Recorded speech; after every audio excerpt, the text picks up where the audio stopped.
નમસ્કાર વિદ્યાર્થી મિત્રો, ધોરણ 10 માં આપનું હાર્દિક સ્વાગત છે।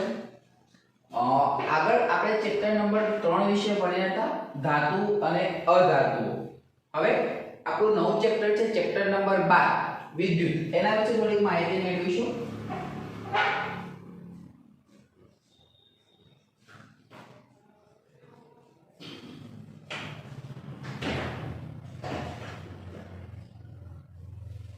चैप्टर नंबर 12 विद्युत। હવે વિદ્યુતમાં પહેલો ટોપિક છે વિદ્યુત ભાર।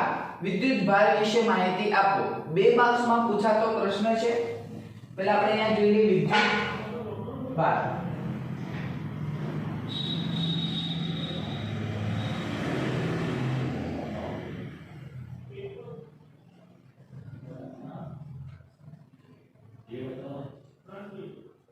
વિદ્યુત ભાર વિશે નોંધ લો। હવે આપણે અહીંયા જોઈએ કે વિદ્યુત ભારની કોઈ પર્ટિક્યુલરલી વ્યાખ્યા નથી, તો જે વિદ્યુત ભાર છે એ વિદ્યુત ભાર દ્રવ્યમાનનો આંતરિક ગુણધર્મ છે। વિદ્યુત ભારના આપણે બે પ્રકાર વિશે ભણ્યા આગળ, એક તો ધન વિદ્યુત ભાર હોય અને બીજો હોય છે ઋણ વિદ્યુત ભાર। તો એની એક વસ્તુ આપણે લખીશું કે વિદ્યુત ભાર માટે કે વિદ્યુત ભારની કોઈ પર્ટિક્યુલર પહેલા તો વ્યાખ્યા નથી। વિદ્યુત ભાર એ શું છે? તો વિદ્યુત ભાર એ દ્રવ્યમાનનો આંતરિક ગુણધર્મ છે। વિદ્યુત ભારના કેટલા પ્રકાર? બે પ્રકાર, એક તો ધન વિદ્યુત ભાર અને બીજો છે ઋણ વિદ્યુત ભાર। હવે બંને વિદ્યુત ભાર એ કઈ રીતે ઉત્પન્ન થાય છે એના વિશે પણ આપણે ભણીશું। પહેલા આટલી વસ્તુ લખી નાખીએ। વિદ્યુત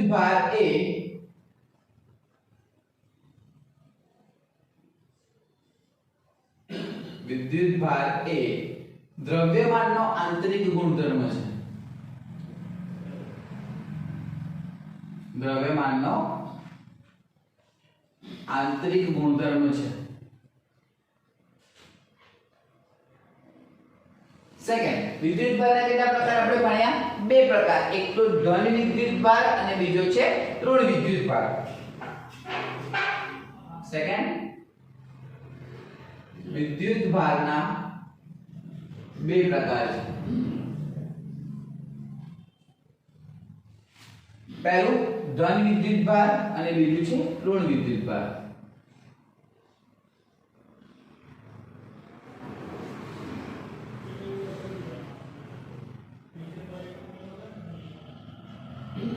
ઓકે, આ બધી ગઈ વિદ્યુત ભાર। હવે એક એક્ઝામ્પલ આપણે કરીએ કે જે સિલ્કનું કપડું હોય એ સિલ્કના કપડા સાથે આપણે જેમ કાચનો સળિયો ઘસીએ છીએ તો બંને પર કઈ રીતે વીજભાર ઉત્પન્ન થાય છે। આ ઉદાહરણ પછી લઈએ। પહેલા આપણે તાજેતરનું ઉદાહરણ લઈએ કે આપણે સવારે કોરા વાળમાં કાસ્કો ફેરવીએ છીએ, તો એ કાસ્કો ફેરવ્યા બાદ તમે કાસ્કાને વાળથી થોડું દૂર તરફ રાખજો તો તમારા વાળ છે એની તરફ આકર્ષાશે। કેમ આકર્ષાશે? કારણ કે એક તત્વ પર ધન વિદ્યુત ભાર ઉત્પન્ન થાય અને બીજા તત્વ પર ઋણ વિદ્યુત ભાર ઉત્પન્ન થાય છે। સેમ એ રીતે આપણા ઘરમાં ટીવી ચાલતું ને ટીવી એકાએક બંધ આપણે કરીએ છીએ, તો ટીવી બંધ કર્યા પછી આપણે હાથ નજીકની તરફ લઈએ તો આપણા જે હાથની રૂંવાટીઓ છે એ રૂંવાટીઓ છે એ ટીવી તરફ આકર્ષાય છે। એટલે કે એક તત્વ પર ધન વિદ્યુત ભાર ઉત્પન્ન થાય છે અને બીજા પર ઋણ વિદ્યુત ભાર ઉત્પન્ન થાય છે। અને આ જે વિજાતીય વિદ્યુત ભાર છે એટલે કે ધન અને ઋણ, તો એમના વચ્ચે આકર્ષણ થાય છે। તો અહીંયા આપણે જોઈએ કે સિલ્કના કપડાને કાચના સળિયા સાથે ઘસવામાં આવે તો જે કાચનો સળિયો છે એના પર ધન વિદ્યુત ભાર ઉત્પન્ન થાય છે। એક વાર આપણે લખીશું એક્ઝામ્પલ।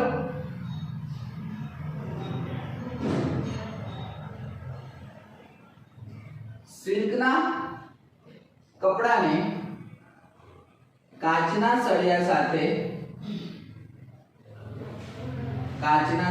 સાથે ઘસતા જે કાચનો સળિયો છે એ કાચના સળિયા પર ધન વિદ્યુત ભાર ઉત્પન્ન થાય છે। કાચના સળિયા પર ધન વિદ્યુત ભાર ઉત્પન્ન થાય છે। ઠીક છે। સેકન્ડ આપણે ઉદાહરણ લઈએ કે ઊનનો સળિયો છે, ઊનનો કપડો છે, તો ઊનના કપડા પર જેમ આપણે પ્લાસ્ટિકનો સળિયો ઘસીએ છીએ તો એ પ્લાસ્ટિકના સળિયા પર ઋણ વિદ્યુત ભાર ઉત્પન્ન થાય છે। સેકન્ડ એક્ઝામ્પલ, ઊનના કપડા પર ઊનના કપડા પર પ્લાસ્ટિકનો સળિયો ઘસતા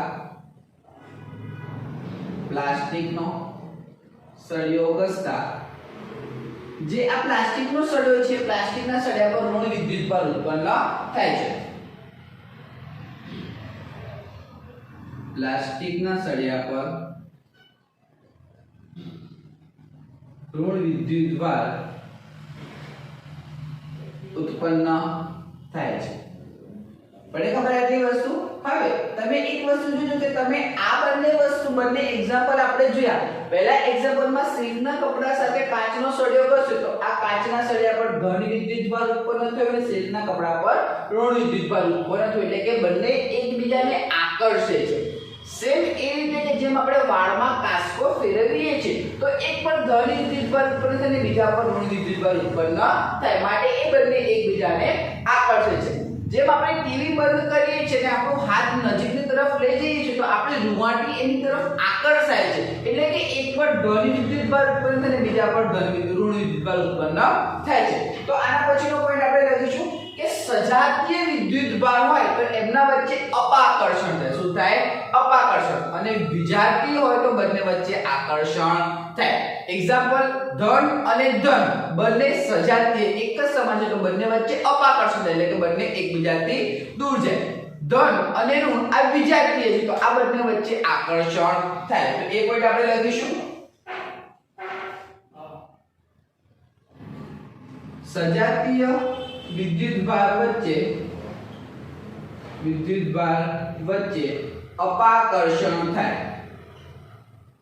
અપાકર્ષણ થાય અને સેકન્ડ વિજાતીય વિદ્યુતભાર વચ્ચે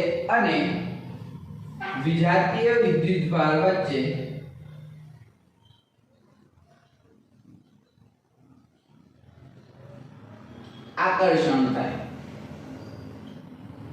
ચુંબકની જેમ ચુંબકના સમાન ધ્રુવ આસપાસે લાવીએ તો બંને વચ્ચે અપાકર્ષણ થાય છે અને અસમાન ધ્રુવ આસપાસે લાવીએ તો બંને વચ્ચે આકર્ષણ થાય છે સેમ એ રીતે છે હવે અહીંયા આપણે જોઈએ કે રહેવાજીક રીતે જે પ્રોટોન છે એ પ્રોટોન પરના વિદ્યુતભારને ધન ગણવામાં આવે છે અને ઇલેક્ટ્રોન પરના વિદ્યુતભારને ઋણ ગણવામાં આવે છે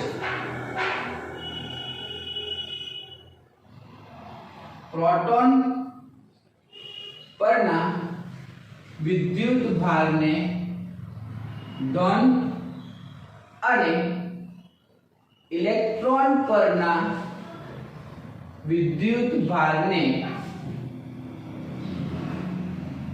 ઋણ ગણવામાં આવે છે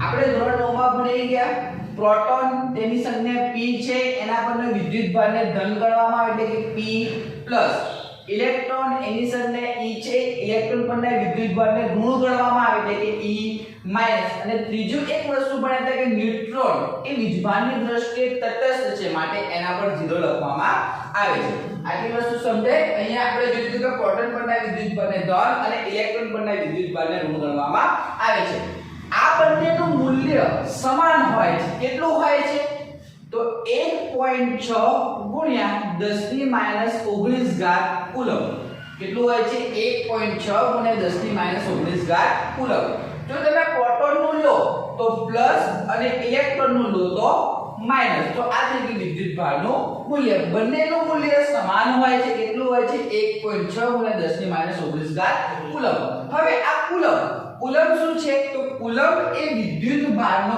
SI એકમ છે તો એ જ વસ્તુ આપણે ક્યાં લખીશું બંનેના વિદ્યુતભારનું મૂલ્ય સમાન હોય છે કેટલું હોય છે 1.6 ગુણ્યા 10⁻19 ઘાત કુલમ આપણે બંનેને લખીશું પ્રોટોન પરનું વિદ્યુતભાર p+ પરનું વિદ્યુતભાર એટલે પ્રોટોન પરનું વિદ્યુતભાર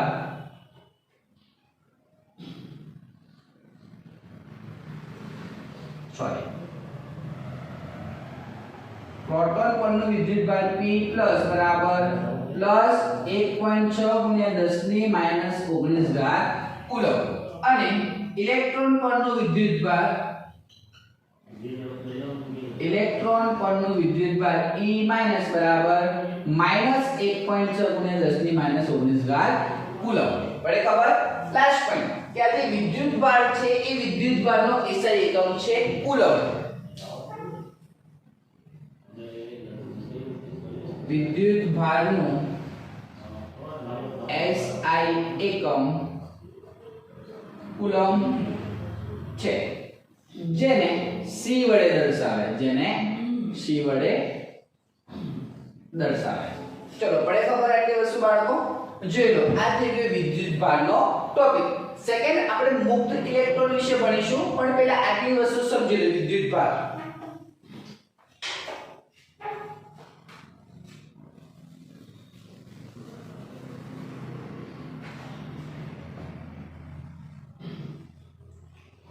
આપણો સેકન્ડ ટોપિક છે મુક્ત ઇલેક્ટ્રોન એટલે શું. મુક્ત ઇલેક્ટ્રોન પરથી સુવાહક અને અવાહક એ બંને વિશે આપણે સમજૂતી આપવાની છે.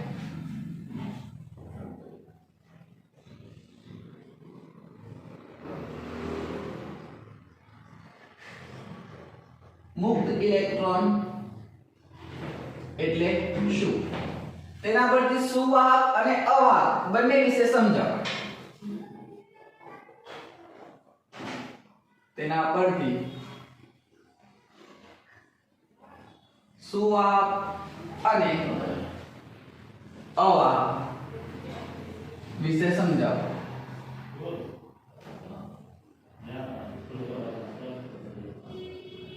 ઓકે, મુક્ત ઇલેક્ટ્રોન ભણતા પહેલા આપણે ધોરણ 8 ને રિવાઇન્ડ કરીશું અથવા ધોરણ 9 ને રિવાઇન્ડ કરીશું. ધોરણ 8 અને 9 માં આપણે પરમાણુ વિશે ભણ્યા હતા. પરમાણુ પહેલા આપણે જોઈએ કે આ એક કોઈ પણ પરમાણુ છે. ધ્યાનથી સમજો, આ થઈ ગયો કોઈ એક પરમાણુ. હવે પરમાણુનો જે મધ્ય ભાગ છે એ મધ્ય ભાગને કહેવાય પરમાણુનું કેન્દ્ર. આ થઈ ગયું પરમાણુનું કેન્દ્ર, જેને આપણે બીજી ભાષામાં કહીએ છીએ ન્યુક્લિયસ.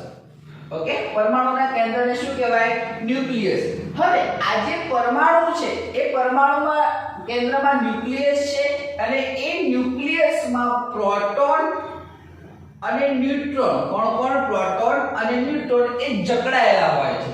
અને જે ઇલેક્ટ્રોન છે એ ઇલેક્ટ્રોન આ ન્યુક્લિયસની આસપાસ કન્ટિન્યુઅસ ગતિ કરે છે. આટલી વસ્તુ પડે ખબર પહેલા બધાને? ફરી એકવાર આપણે જોઈ લઈએ કે પરમાણુ છે, પરમાણુનું કેન્દ્ર, પરમાણુના કેન્દ્રને કહેવાય છે ન્યુક્લિયસ. ન્યુક્લિયસમાં કોણ સ્થિર હોય છે તો કોણ જકડાયેલું હોય છે? તો પ્રોટોન અને ન્યુટ્રોન એ ન્યુક્લિયસમાં જકડાયેલા હોય, એટલે કે પરમાણુના કેન્દ્રમાં જકડાયેલા હોય છે. અને જે ઇલેક્ટ્રોન છે એ ઇલેક્ટ્રોન કન્ટિન્યુઅસ સતત એ ન્યુક્લિયસની આસપાસ ગતિ કરે છે. ઠીક છે? હવે કે જ્યારે કોઈ પણ પરમાણુની રચના થાય, એટલે કે ધાતુ તત્વની રચના થાય છે,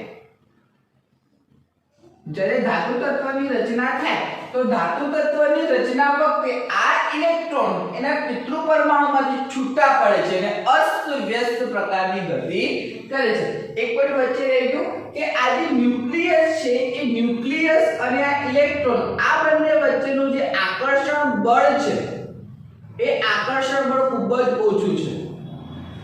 આકર્ષણ બળ ખૂબ જ ઓછું, એટલે કે આકર્ષણ બળ નિર્બળ છે. ફરી એકવાર રિમાઇન્ડ કરીશું, ધ્યાનથી સમજો. સરસ ટોપિક છે. પરમાણુ, પરમાણુના કેન્દ્ર ને ન્યુક્લિયસ કહેવાય. ન્યુક્લિયસમાં પરમાણુના કેન્દ્રમાં કોણ જકડાયેલું હોય છે? પ્રોટોન અને ન્યુટ્રોન. એટલે કે આ બંને જકડાયેલા અને ઇલેક્ટ્રોન જે સતત આની આસપાસ શું કર્યા કરે? ગતિ કર્યા કરે છે. એના પછી કે આ જે ન્યુક્લિયસ છે, ન્યુક્લિયસ અને આ ઇલેક્ટ્રોન આ બંને વચ્ચે જે આકર્ષણ બળ છે, આકર્ષણ બળ કેવું હોય છે? નિર્બળ હોય છે. જ્યારે ધાતુ તત્વની રચના થાય તો ત્યારે આ ઇલેક્ટ્રોન તેના પિતૃ પરમાણુમાંથી છૂટા પડે છે અને અસ્ત-વ્યસ્ત પ્રકારની ગતિ કરે છે. આવા ઇલેક્ટ્રોનને કહેવાય છે મુક્ત ઇલેક્ટ્રોન. તો અહીંયા લખીશું, ધાતુ તત્વની રચના વખતે જે ઇલેક્ટ્રોન છે એ ઇલેક્ટ્રોન શું કરે છે? પિતૃ પરમાણુમાંથી છૂટા પડી અસ્તવ્યસ્ત ગતિ કરે છે, અસ્તવ્યસ્ત ગતિ કરે છે. આવા ઇલેક્ટ્રોનને મુક્ત ઇલેક્ટ્રોન કહેવાય. વ્યાખ્યા સમજાય છે? પડે ખબર? તમારે જાતે લખવાની છે. કઈ રીતે લખવાની સાંભળજો ફરી એકવાર. પરમાણુના કેન્દ્રમાં ન્યુક્લિયસ છે અથવા પરમાણુના કેન્દ્રને ન્યુક્લિયસ કહેવાય છે. ન્યુક્લિયસમાં પ્રોટોન અને ન્યુટ્રોન સ્થિર હોય છે અથવા જકડાયેલા હોય છે, જ્યારે ઇલેક્ટ્રોન છે એ ન્યુક્લિયસની આસપાસ ગતિ કરે છે. ન્યુક્લિયસ અને ઇલેક્ટ્રોન વચ્ચે આકર્ષણ બળ એ ખૂબ જ ઓછું હોય છે. જ્યારે ધાતુ તત્વની રચના થાય ત્યારે આ ઇલેક્ટ્રોન તેના પિતૃ પરમાણુમાંથી છૂટા પડીને અસ્તવ્યસ્ત પ્રકારની ગતિ કરે છે અને આવા ઇલેક્ટ્રોનને મુક્ત ઇલેક્ટ્રોન કહેવાય છે. પડે ખબર? વ્યાખ્યાઓ લખી દઉં છું, ચલો જોઈ લઈએ. ઠીક છે, જોઈ લઈએ એકવાર. આકૃતિ રફ કરું છું. ચલો વ્યાખ્યા લખી દઈએ એની મુક્ત ઇલેક્ટ્રોનની.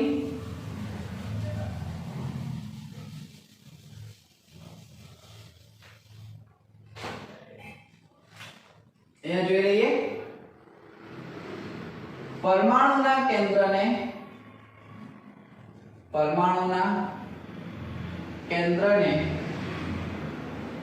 ન્યુક્લિયસ કહેવાય.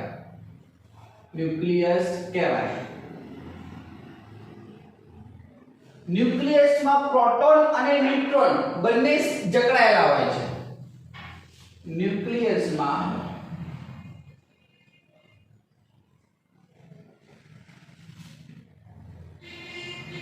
પ્રોટોન અને ન્યુટ્રોન જકડાયેલા હોય છે અથવા સ્થિર હોય છે, જકડાયેલ હોય છે. જ્યારે ઇલેક્ટ્રોન છે એ સતત તેની આસપાસ શું કરે બાળકો? ગતિ કરે. જ્યારે ઇલેક્ટ્રોન ન્યુક્લિયસની આસપાસ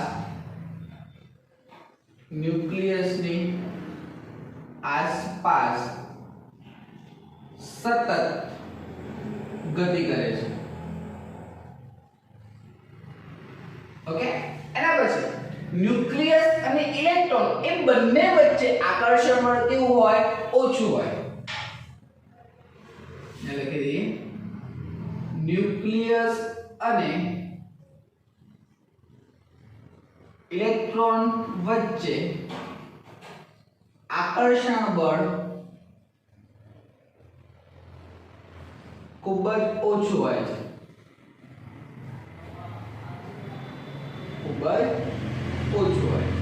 ક્લિયર? જ્યારે ધાતુ તત્વની રચના થાય ત્યારે ઇલેક્ટ્રોન એ પિતૃ પરમાણુમાંથી છૂટા પડે છે અને અસ્તવ્યસ્ત પ્રકારની ગતિ કરે છે. જ્યારે ધાતુ તત્વની રચના થાય ત્યારે ઇલેક્ટ્રોન્સ પિતૃ પરમાણુમાંથી છૂટા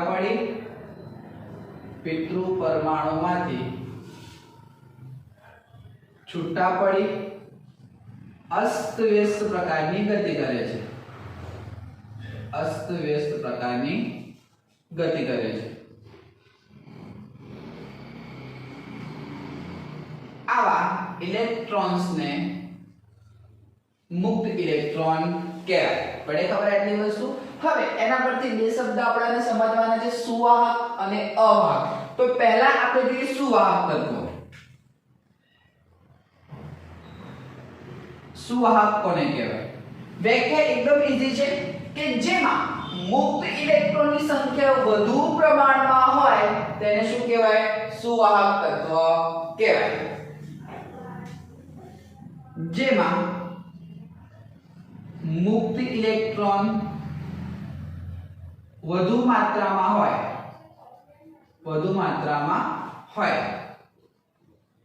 તેને સુવાહક કહેવાય. કોણ સુવાહક હોય છે? તો આપણે જોઈએ કે ધાતુ તત્વ કેવા હોય છે? સુવાહક. એક્ઝામ્પલ લખી દઈશું.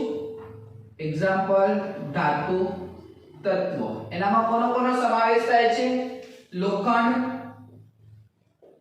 ચાંદી, સોનું, તાંબુ વગેરે. જેટલા યાદ આવે એટલે તમે લખો. જેનામાં ચાંદી અને સોનાને ઉત્તમ વાહક ગણવામાં આવે છે. સેકન્ડ છે અવાહક. ચલો અવાહકની વ્યાખ્યા આવડે હવે એકદમ ઈઝી છે, એના કરતા થોડુંક ડિફરન્ટ છે. જેમાં મુક્ત ઇલેક્ટ્રોન ગેરહાજર અથવા ખૂબ જ ઓછી માત્રામાં, જેમાં મુક્ત ઇલેક્ટ્રોન ગેરહાજર અથવા ખૂબ જ ઓછી માત્રામાં, તેને શું કહેવાય? અવાહક કહેવાય. અહીંયા લખીશું જે તત્વમાં મુક્ત ઇલેક્ટ્રોન ગેરહાજર હોય